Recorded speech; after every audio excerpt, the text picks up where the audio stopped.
غامدی صاحب کہتے ہیں کہ چاروں امام برحق ہے، اور اس بنا پر کہتے ہیں کہ وہ کسی مسئلے کا بھی حل پیش کرتے ہیں اجتہاد کی بنا پر۔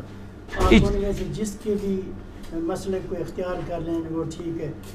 میں نے جواب دے دیا میرے بھائی کہ کسی کے مسئلے کو اختیار کر لیں وہ ٹھیک ہے، اس طرح نہیں ہے، دلیل کی بنیاد کے اوپر چیزوں کو لیا جائے گا نا۔ اگر ایک شخص بغیر دلیل کے یا کمزور دلیل کے اوپر بنیاد پہ وہ ایک دین میں مسئلہ کھڑا کرتا ہے، آپ دیکھیں نا امت میں نقصان پھر اس چیز کا کتنا زیادہ ہو رہا ہے۔ مثال کے طور پہ میں آپ کو بتاتا ہوں کہ بیوی کو ہاتھ لگانے سے وضو ٹوٹ جاتا ہے، یہ امام شافعی نے ایک مسئلہ بیان کیا ہے، اور اس مسئلے کی تکلیف آج تک امت کاٹ رہی ہے۔ جو شافعی ہیں، ہم تو نہیں کاٹ رہے، ہم تو امام بخاری کے ساتھ ہیں کہ امام بخاری نے باب باندھا ہے صحیح بخاری میں، نبی علیہ السلام کی حدیث لے کے آئے کہ سیدہ عائشہ کہتی ہیں حجرہ تنگ تھا، میں سامنے لیٹی ہوتی تھی، نبی علیہ السلام نماز پڑھتے تھے، سجدے میں جاتے وقت میرے پاؤں کو ٹو دیتے تھے، میں پاؤں سمیٹ لیتی تھی، آپ سجدہ کرتے تھے، اس کے بعد جب دوبارہ قیام میں جاتے تھے میں پھر پاؤں سیدھے کر دیتی تھی۔ اس سے امام بخاری نے یہ باب اس پہ یعنی مسئلہ نکالا ہے کہ عورت کو ہاتھ لگانے سے وضو نہیں ٹوٹتا، ٹھیک ہے جی۔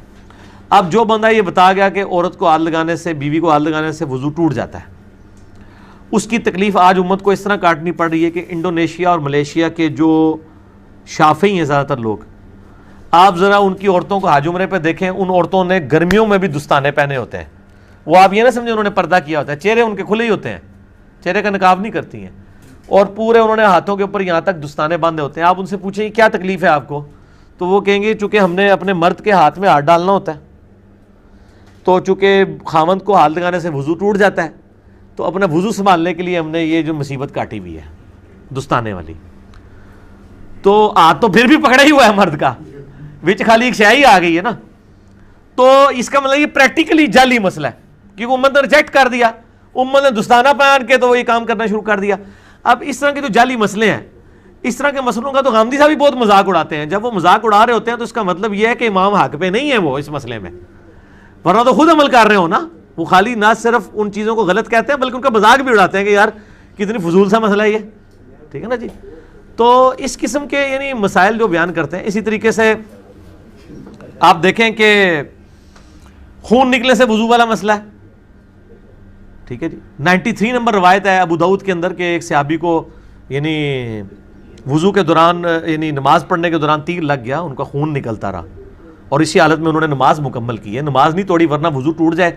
ایک بندے کا اگر نماز کے دوران پیشاب نکل جاتا ہے تو کیا نماز جاری رکھے گا؟ وہ نماز ٹوٹ گئی۔ ایک بندے کا خون نکل رہا ہے، نماز ٹوٹ گئی، اور دوسرے ساتھی اس کو کہتے ہیں تم نے مجھے جگایا کیوں نہیں؟ ان کا میں نے ایک سورت شروع کر لی تھی، میں نے کہا میں اس کو اب مکمل کر کے ہی نماز مکمل کروں، یعنی کوئی شرعی عذر بھی نہیں تھا اس کے اوپر، دوسرے بندے کو بلا سکتا تھا، اس نے نماز مکمل کی۔ آپ علیہ السلام نے نہیں فرمایا کہ تیرا وضو ٹوٹ گیا تھا، تو خون نکلنے سے وضو نہیں ٹوٹتا۔ اس مسئلے میں امام شافعی کا موقف ٹھیک ہے کہ وضو نہیں ٹوٹتا، امام حنیفہ کا غلط ہے، اور امام بخاری کا بھی یہی موقف ہے کہ خون نکلنے سے وضو نہیں ٹوٹتا، امام ابو داؤد نے بھی یہی موقف اڈاپٹ کیا ہے۔ اور یہاں پہ وہ مذاق اڑا رہے ہوتے ہیں جی کہ جی وہ لوگ جو ہیں اپنی مرضی کا دین لیں گے، جب ان کا بیوی کو ہاتھ لگانا ہوگا تو وہ حنفی بن جائیں گے، جب وضو توڑنا ہوگا تو شافعی بن جائیں گے۔ نہیں بھئی، ہم محمدی بنیں گے ہر مسئلے میں۔ نبی علیہ السلام نے ہر چیز کھول کے بیان کی ہے، مضبوط روایتیں لے کے پھر اگلی بات کریں گے۔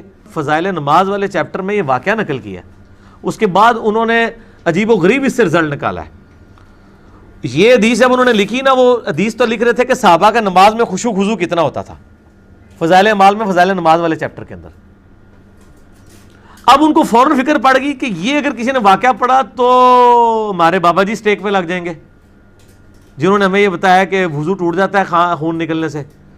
تو انہوں نے نیچے فے لکھا، فائدہ، جس کو میں فساد پڑھتا ہوں، فے ہے وہ فساد، انہوں نے لکھا کہ فے لکھا کہ جی اس واقعے سے جو یہ مطلب اس صحابی کا خشوع خضوع تو ثابت ہو رہا ہے، لیکن اس سے یہ ہو رہا ہے کہ وہ اس کا خون نکلتا رہا تو اس کا وضو کیوں نہیں ٹوٹا؟ تو انہوں نے کہا کہ امام شافعی رحمہ اللہ تعالیٰ کا بھی یہی موقف ہے کہ خون نکلنے سے وضو نہیں ٹوٹتا۔ ہو سکتا ہے وہ صحابی بھی امام شافعی کے مذہب پر ہوں۔ کیوں ہنس رہے ہو؟ بزرگاں نے لکھا ہے، اچھا تھے بھی نہیں، لیکن وہ اس کی تعویل کریں گے، وہ کہیں گے یہ اصل میں آپ کو سمجھ نہیں آیا۔ انہوں نے کہا ہے کہ اس صحابی نے بھی اجتہاد کیا جیسا کہ امام شافعی نے اجتہاد کیا، تو اجتہاد میں دونوں برابر تھے. شیخ صاحب اصل میں یہ کہنا چاہتے تھے, شیخ صاحب جو کہنا چاہتے تھے وہ انہوں نے فضائل اعمال کے مقدمے میں کہہ دیا ہے. فضائل اعمال کے مقدمے میں شروع میں لکھا ہے کہ ڈاکٹروں نے مجھے چند دنوں کے لیے دماغی کام سے روک دیا کیونکہ مجھے ایسی دماغی بیماری لاحق ہو گئی تھی. تو میں نے یہ سمجھا کہ میں ان فراغت کے ایام کو اس بہترین مشغلے میں صرف کروں کہ میں یہ کتاب لکھ دوں جو میرے پیر صاحب نے کتنے عرصے سے مجھے ترغیب دلائی ہوئی تھی. تو میں یہ کتاب نہیں لکھ پا رہا تھا, تو مجھے ڈاکٹروں نے چونکہ دماغی کام سے روک دیا, اس لیے میں نے ضروری سمجھا کہ میں ان فارغ ایام کو اس کتاب لکھنے کے مشغلے میں صرف کروں. تو یہ کتاب انہوں نے اس وقت لکھی ہوئی ہے جب ڈاکٹروں نے ان کو دماغی کام سے روک دیا تھا. تو وہ اس لیے پھر اس قسم کے جملے نکلے ہیں. تو ظاہر ہے جب وہ شرعی معذور ہیں, ہم ان پہ فتویٰ نہیں لگاتے, کیونکہ صحیح بخاری مسلم میں حدیث ہے کہ جو شخص پاگل ہے یا بچہ ہے یا مجنون ہے, اگر وہ مطلب اس سے کوئی اس طرح کی حرکت ہو جاتی ہے تو اس کے اوپر کوئی شرعی گرفت نہیں ہے اس حوالے سے. تو اگر وہ انہوں نے خود بتا دیا کہ میں شرعی مریض تھا, اور اب یہ ان کو سوچنا چاہیے تھا کہ انہوں نے یہ کام کیوں کیا اس حالت کے اندر, تو اگر انہوں نے کر لیا تو اللہ تعالیٰ ان کو معاف کرے. لیکن پچھلوں کی معافی کوئی نہیں ہے جن کو یہ پتہ چل گیا کہ ایک بندے نے ذہنی توازن صحیح نہ ہونے کی حالت میں دماغی طور پہ, جب ڈاکٹروں نے ان کو ذہنی کام سے روکا ہے, یہ نہیں یہ سمجھتے ہیں کتاب و سنت کا کام یہ کوئی ذہنی کام نہیں, حالانکہ سب سے زیادہ یہ ذہنی کام ہے. اس وقت یہ انہوں نے لکھا ہے, ان کی تو شاید معافی ہو جائے, پچھلوں کو چاہیے کہ وہ کان چاٹ کے اس طرح کی چیزیں نکالیں. جناب فضائل اعمال میں ہی لکھا ہوا ہے کہ ایک بزرگ تھے, وہ 12 دن تک انہوں نے ایک ہی وضو سے ساری نمازیں پڑھی. 12 دن تک تو یہ نہیں کسی صحابی کے بارے میں بھی نہیں ملتا, کسی تابعی کے بارے میں بھی نہیں ملتا. یہ کون سا بندہ ہے جو 12 دن تک ایک وضو کے ساتھ ساری نمازیں پڑھتا رہے. تو بس اس طرح کے واقعات پھر اسی لیے آئے ہیں نا میرے بھائی. تو سنن ابی داؤد میں 93 نمبر ہے, شروع میں ہی آپ دیکھ لیں گے 93 نمبر, ٹھیک ہے.